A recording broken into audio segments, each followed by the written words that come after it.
Bonjour à toutes et à tous et merci de nous rejoindre pour cette nouvelle édition de votre journal de 15 heures. Voici les titres qui vous seront développés. Clôture aujourd'hui des ateliers de réflexion sur les actions prioritaires du gouvernement. Une cérémonie donc qui s'est déroulée sous la présidence du numéro 1 djiboutien. Et de l'actualité internationale sans majorité claire, l'Espagne se rapproche d'élections anticipées. Et également dans cette édition, nous aurons donc comme invité la jeune Idil Mohamed Mahamoud, qui est chef de service de la protection des sites du tourisme et qui a pris part également à ces ateliers de réflexion sur les actions gouvernementales. Bonjour à tous. Le chef de l'État Ismaël Omar Guelleh a présidé aujourd'hui la cérémonie de clôture des ateliers de réflexion sur les mécanismes de suivi et évaluation de l'action gouvernementale. La suite dans ses commentaires de Samatar Saïd.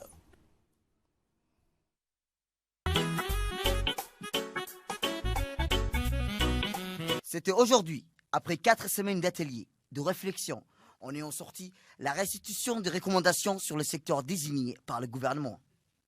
Une cérémonie qui a rassemblé dans l'immédiat tous les membres du gouvernement, les secteurs clés concernés, les représentants du secteur privé, mais aussi les cadres diplomatiques. À son arrivée, le chef de l'État a été accueilli par le Premier ministre, M. Abdelkader Kamel Mohamed, et a effectué une visite de la galerie d'exposition, des laboratoires d'études, où étaient exposés les résultats des 4 semaines de réflexion.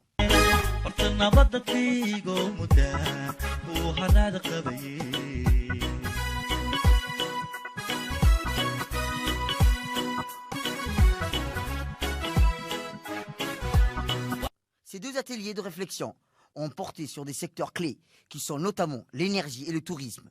Ces 2 secteurs ont été mis à la loupe et ont apporté des recommandations. Ces 2 secteurs ont été définis comme prioritaires pour le gouvernement ou pour les traduire en action.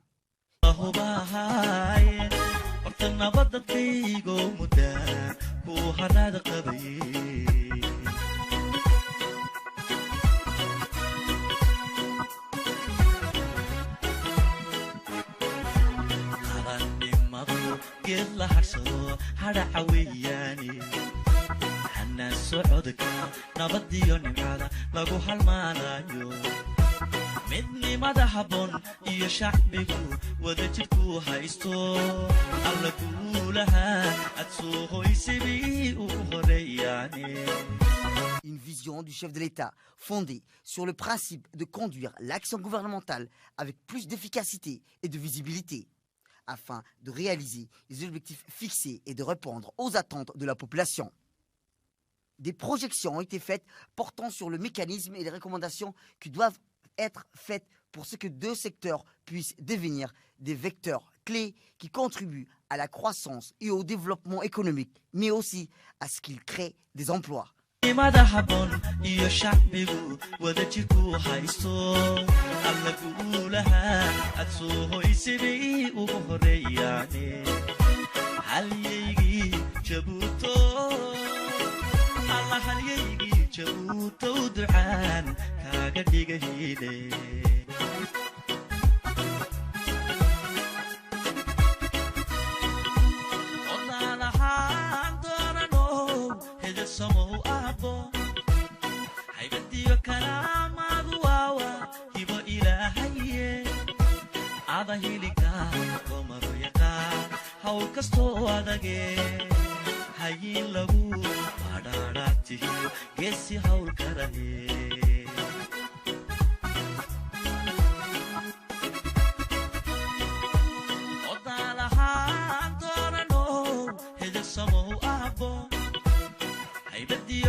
Cette initiative s'inscrit dans un processus qui a été destiné à insuffler une nouvelle dynamique qui vise à renforcer l'efficacité des institutions publiques. Rappelons que le gouvernement, par le biais de la primature, a entrepris de mettre en place ces 2 ateliers sectoriels dans le respect de l'aspiration nationale à une économie inclusive, durable et créatrice d'emplois, conformément à la vision de Djibouti 2035 et à la stratégie pour la croissance accélérée et à la promotion de l'emploi. Cet atelier de réflexion sur le mécanisme de suivi et d'évaluation de la performance des initiatives prioritaires du gouvernement qui se sont clôturées ce matin au Palais du Peuple sous le haut patronage du président de la République, son Excellence Ismaël Omar Guelleh. Une réflexion approfondie sur deux domaines qui sont l'énergie et le tourisme, afin que ces deux secteurs jouent un rôle capital dans la croissance économique du pays. Et dans une allocution prononcée à cette occasion, le numéro 1 djiboutien, Ismaël Omar Guelleh, a indiqué que cet exercice auquel toute l'équipe gouvernementale a pris part témoigne avant tout de sa volonté d'inscrire l'action gouvernementale dans un nouveau paradigme organisationnel avec plus d'efficacité, de redevabilité, de transparence, de rigueur et de bonne gouvernance. On écoute le chef de l'État. Messieurs, c'est pour moi un réel plaisir d'être là parmi vous pour apprécier la pleine mesure du travail accompli au cours des derniers mois pour la mise en œuvre effective des directives de la feuille de route du gouvernement. Cet exercice, auquel toute l'équipe gouvernementale a pris part et que j'ai suivi personnellement avec beaucoup d'intérêt, témoigne avant tout de ma volonté d'inscrire l'action gouvernementale dans un nouveau paradigme organisationnel avec plus d'efficacité, de transparence, de rigueur et de bonne gouvernance. Il marque un changement d'approche dans l'atteinte de nos objectifs de développement qui exige le renforcement de l'efficacité de l'action gouvernementale en termes de visibilité et de cohérence, mais également en termes de qualité et de rapidité de son impact pour répondre aux besoins de notre population. Cet exercice, mesdames et messieurs, pose les jalons d'une nouvelle étape dans notre quête permanente d'amélioration de l'action gouvernementale pour permettre à notre pays d'accélérer son cheminement vers une croissance et une prospérité partagée.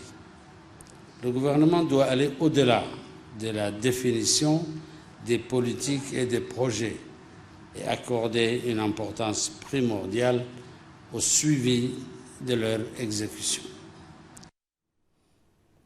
Et poursuivant son discours, le chef de l'État a indiqué qu'il attachait beaucoup d'importance au plein succès de ce mécanisme qui vient d'être mis en place. Et le chef de l'État a indiqué que ce mécanisme permettra donc de faciliter et d'accélérer l'obtention des résultats afin que nous puissions anticiper les problèmes, identifier les alertes, favoriser les coordinations et enfin accélérer la prise de décision. Réécoutons le président de la République.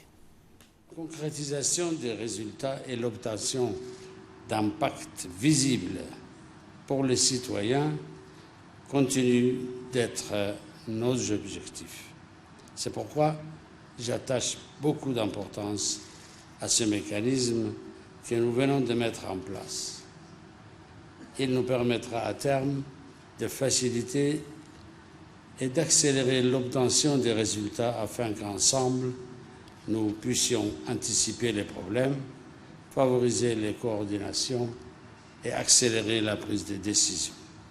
Mesdames et messieurs, la coordination des actions et initiatives gouvernementales pour une meilleure formulation, une meilleure planification et un meilleur suivi de la mise en œuvre des grands projets et des politiques sectorielles doit constituer la pierre angulaire de toute action gouvernementale. C'est donc dans cette quête du résultat que nous avons pris le parti d'avoir une approche plus ciblée, notamment sur deux secteurs clés, en l'occurrence celui du tourisme et celui de l'énergie. Cela ne veut pas dire que d'autres actions prioritaires sont négligées, mais simplement que nous souhaitons obtenir des résultats concrets sur ces deux secteurs que nous considérons comme ayant un impact important sur le plus grand nombre. En effet, le coût de l'énergie, tant pour les foyers que pour les entreprises, reste un des plus gros obstacles de notre économie. C'est là que nos efforts nous semblaient les plus pertinents. De la même manière, le secteur du tourisme, qui est très largement sous-exploité, reste un très grand générateur d'emplois. C'est pourquoi nous avons voulu concentrer nos efforts sur ces deux aspects de notre économie afin non seulement de mettre à l'épreuve ce nouveau mécanisme de suivi et évaluation, mais également que les premiers résultats soient tangibles pour le plus grand nombre de nos concitoyens. La proposition de stratégie de développement de ces deux secteurs qui vient d'être formulée pour les prochaines années donnera, je souhaite, au gouvernement une nouvelle capacité à tenir les engagements. Je vous remercie de votre attention. Et après le discours officiel du chef de l'État, les travaux se sont poursuivis. Le Premier ministre Abdelkader Kamel Mohamed a ouvert donc cette deuxième session avec un discours axé sur les deux secteurs retenus que sont le tourisme et l'énergie. Nous l'écoutons. Nous avons vu que les projets présentés sont très nombreux dans ces deux secteurs. Le secteur touristique présente, vous le savez, un fort potentiel, que ce soit au niveau des investissements ou sur le plan des emplois directs créés. Les retombées seront importantes et diffusées sur une grande partie de la population. De nombreux emplois indirects seront également créés et de nouvelles opportunités apparaîtront pour les petites et moyennes entreprises. Globalement, sur la période retenue, 124 milliards de francs djibouti seront prévus pour les investissements privés et 33 milliards de francs djibouti pour les investissements publics de soutien. Environ le cinquième est déjà financé et concerne principalement les 2 premières années. Aussi, j'ai saisi cette occasion pour inviter dès à présent les opérateurs privés et les partenaires financiers au développement à se rapprocher de nous pour compléter aussi bien ce programme que celui de l'énergie. Les emplois uniquement directs dans le secteur touristique sera près de 3 000.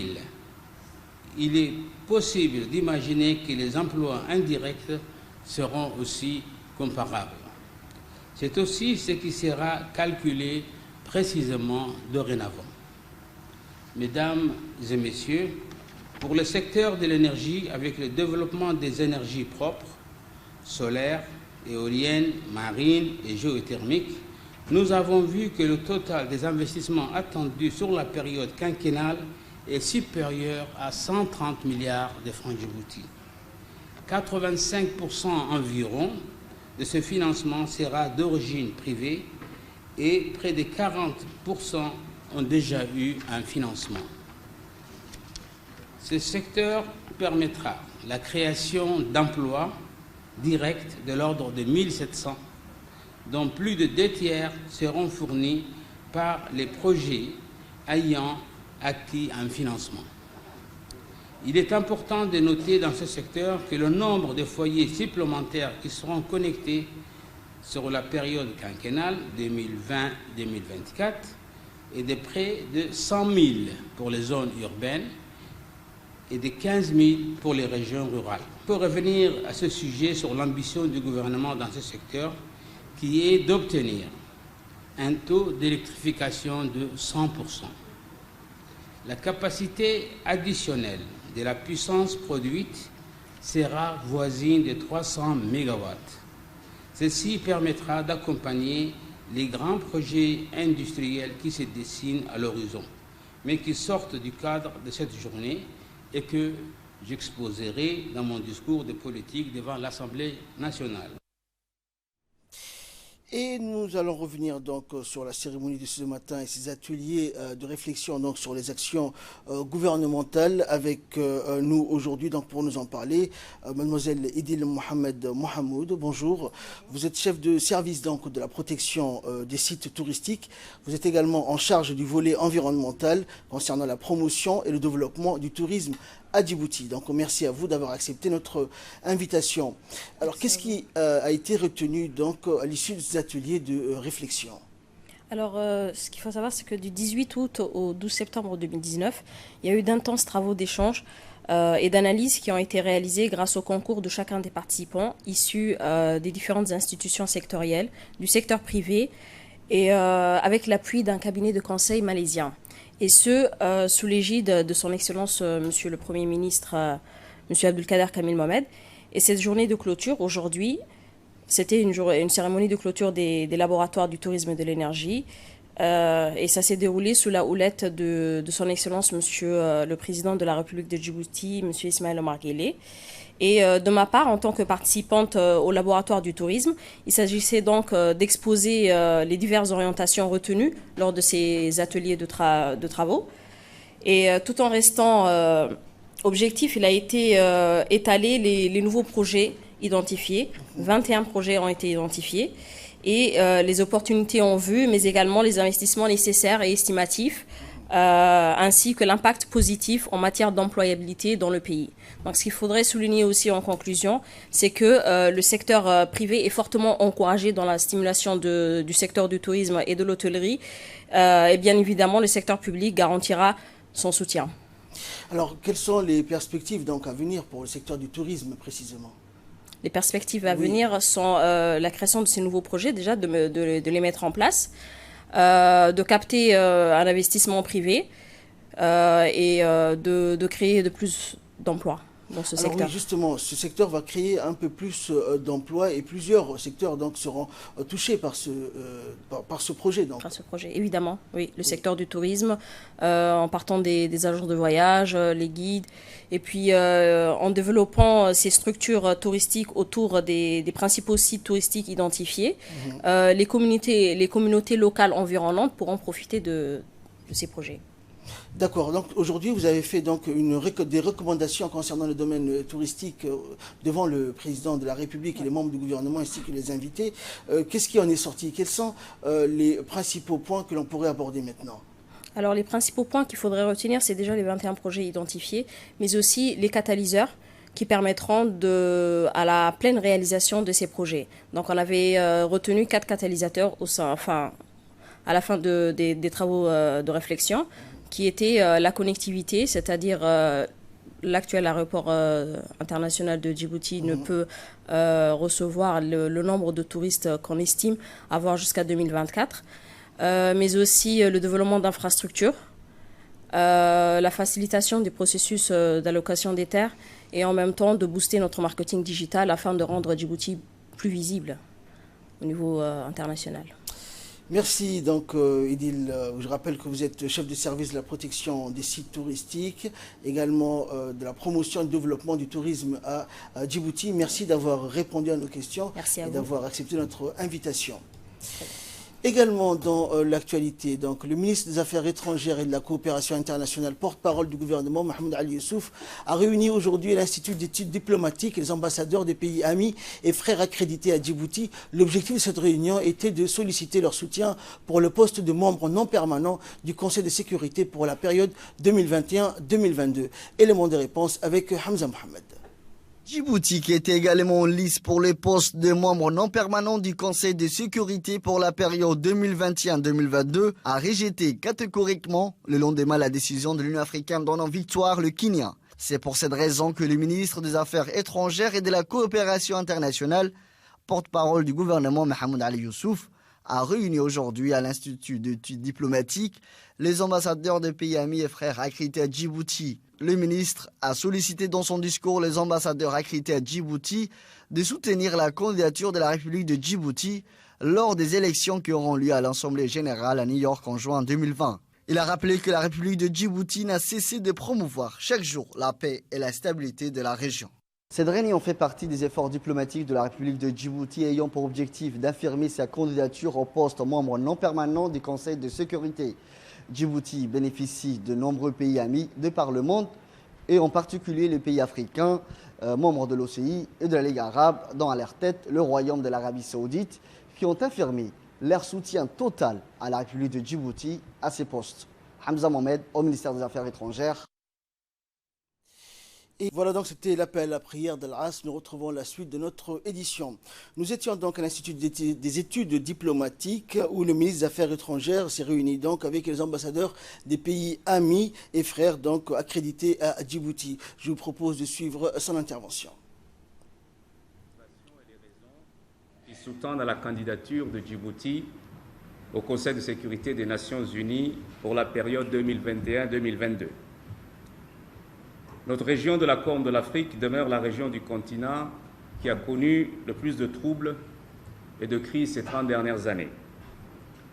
En effet, cette région a vécu la crise somalienne, le conflit entre l'Éthiopie et l'Érythrée, puis entre l'Érythrée et Djibouti, la guerre au Sud-Soudan, la révolution au Soudan, la guerre au Yémen, si l'on considère la proximité géographique de ce pays-là. Durant toutes ces années difficiles pour la Corne de l'Afrique, Djibouti a su préserver sa stabilité et sa sécurité d'une part, et d'autre part, mon pays a entamé des initiatives de paix pour la région. La Somalie, le Soudan et le Yémen ont bénéficié de la contribution de Djibouti aux efforts de paix et de stabilisation, ainsi que de l'assistance humanitaire à travers l'accueil des réfugiés, des zones de conflit, des réfugiés et des personnes déplacées. Djibouti a beaucoup œuvré à l'ouverture de couloirs humanitaires vers la Somalie et le Yémen.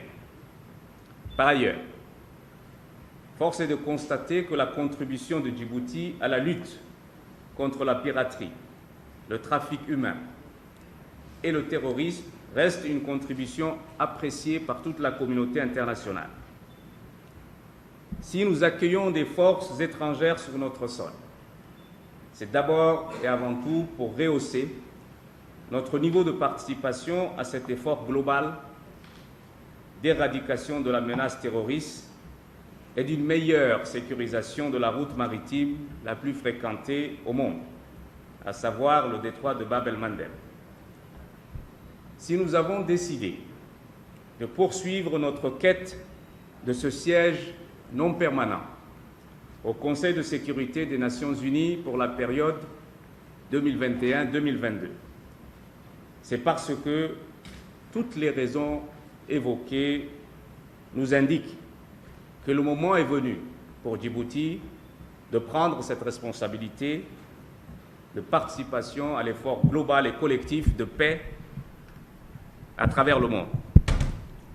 C'est aussi parce que nous croyons fermement à un principe d'égalité et d'équité entre les États membres des Nations Unies, à servir au Conseil de sécurité et à plus forte raison les pays africains, qui ne disposent que de 3 sièges sur 15 dans l'organe onusien. Djibouti estime donc, mesdames et messieurs, être dans son bon droit et sollicite le soutien de vos pays à sa candidature. Nous estimons aussi que le Kenya a un contentieux très grave avec la Somalie et la situation entre les deux pays risque de dégénérer. Et je crois qu'à ce titre, un pays qui a un contentieux aussi grave ne peut pas servir les intérêts et de la région et du continent et de la paix globale si ce genre de contentieux devait conduire à une tension encore plus grande, aussi bien entre les deux pays. Diplomatie toujours. L'ambassadeur de la République de Djibouti à Riyad, dans sa qualité de doyen du corps diplomatique auprès du Royaume d'Arabie Saoudite, Diaeddine Saïd Bamahrama, a procédé lundi au lavage rituel de la Sainte Kaaba à la mosquée Al-Haram à côté de Son Altesse Royale le Prince Khaled Al-Faisal bin Abdelaziz, conseiller du roi et gouverneur de la région de Makkah, ainsi que le président des affaires de la mosquée Al-Haram et de la mosquée prophétique Cheikh Abdurrahman bin Abdelaziz Al-Soudaïs. Le lavage a été effectué avec de l'eau de Zamzam mélangée à l'eau de rose. Ont assisté aussi à cette importante cérémonie Son Altesse Royale le Prince Badr bin Sultan bin Abdelaziz, vice-gouverneur de la région de la Mecque, et le ministre du Hajj et de la Umrah Mohamed Salah bin Tahir bin Taïn. Santé pour clore l'actualité nationale. Dans le cadre des activités de consultation médicale, le ministère de la Santé a organisé une caravane médicale qui effectue donc des consultations médicales au bénéfice de la population de la localité de Guestir de la région d'Arta. Les équipes de spécialistes ont effectué des consultations et dispensé des soins à des patients qui se sont déplacés en masse, qui ont profité du mini-caravane donc des spécialités, à savoir la consultation gynécologique ou encore l'ORL. Les habitants de la localité Guestir ont exprimé leur remerciement et leur gratitude au ministère de la Santé et à l'hôpital régional d'Arta pour ce geste qui contribue à améliorer leur santé. L'événement s'est déroulé sous la supervision du médecin-chef de la région, Dr Yacoub Hussein Ardeye, et qui a donc expliqué l'importance de ce convoi médical.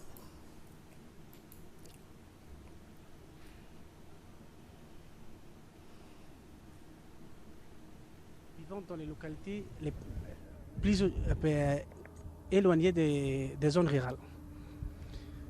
Cette unité est composée de médecins et infirmiers pour les consultations pour les maladies courantes, d'une unité de vaccination pour le programme élargi de vaccination, d'une unité nutritionnelle pour le dépistage des cas de malnutrition, de sages-femmes pour les consultations prénatales et le planning familial. Et de là, nous passons à ce qui fait la une de l'actualité internationale. Les résultats du premier tour de la présidentielle tunisienne sont tombés hier. Kais Saïd et Nabil Qaraoui sont donc qualifiés pour le second tour. La suite dans ce commentaire. De la présidentielle en Tunisie opposera l'universitaire indépendant Kais Saïd et l'homme d'affaires actuellement en prison, Nabil Qaraoui, a annoncé hier soir l'instance électorale. Les résultats officiels du premier tour de la présidentielle ont confirmé l'étonnant score de Kais Saïd, professeur de droit, candidat indépendant. Il a obtenu 18,4% des suffrages. Il devance ainsi Nabil Qaraoui, crédité lui pour 15,58% des voix. L'homme d'affaires est donc qualifié pour le second tour en dépit de ses ennuis judiciaires. Il est poursuivi pour blanchiment et fraude fiscale et il est en détention provisoire depuis près d'un mois. L'instance électorale a indiqué que Nabil Qaraoui restait éligible tant qu'aucune condamnation ne le prive de ses droits civiques. Ces deux personnalités ne sont pas issues de Serrail et le signe d'une certaine désaffection de l'opinion vis-à-vis de la classe politique tunisienne jugée incapable de répondre aux attentes nées de la révolution du jasmin de 2011. Et également dans l'actualité internationale, sans majorité claire, l'Espagne se rapproche d'élections anticipées. Fardous Hussein nous en dit plus. De nouvelles élections législatives en Espagne à l'issue d'ultimes rencontres avec le chef de parti, le roi Felipe VI, s'est résolu hier soir à annoncer l'échec des négociations pour former un nouveau gouvernement. Aucun candidat ne compte les appuis nécessaires pour que la Chambre des députés lui octroie sa confiance, a indiqué le roi. Après un premier échec en juillet dernier, Pedro Sánchez, le Premier ministre par intérim, n'est donc pas parvenu à s'entendre avec la gauche radicale Podemos. Lundi, le parti libéral Ciudadanos avait créé la surprise en proposant son soutien de dernière minute pour faciliter l'investiture de Pedro Sánchez, mais cette hypothèse a donc été écartée. Le 23 septembre, c'est officiellement la date limite avant une dissolution du Parlement. De nouvelles élections pourraient donc être organisées le 10 novembre, les 4e en 4 ans. Et enfin, casse-tête politique israélien en vue après des législatives peu concluantes. Israël est bien parti pour des jours de marchandage politique. Tout le monde est suspendu aux lèvres de la commission électorale alors que les sondages de sortie des urnes ont donné Benjamin Netanyahu et Benny Gantz au coude à coude avec une légère avance pour le centriste. Et comme en avril dernier, le doute est permis quant à l'emprise du Premier ministre sur le pouvoir. Ce nouveau scrutin anticipé était vu comme un référendum pour le chef du Likoud qui s'est porté candidat pour un 5e mandat. Jusqu'ici, il a dominé le Knesset en forgeant des alliances avec des politiciens religieux et des ultranationalistes purs et durs. Dernièrement, il a même promis d'annexer une partie de la Cisjordanie occupée. Fin de cette édition, merci de l'avoir suivi et excellent après-midi sur Télé Djibouti.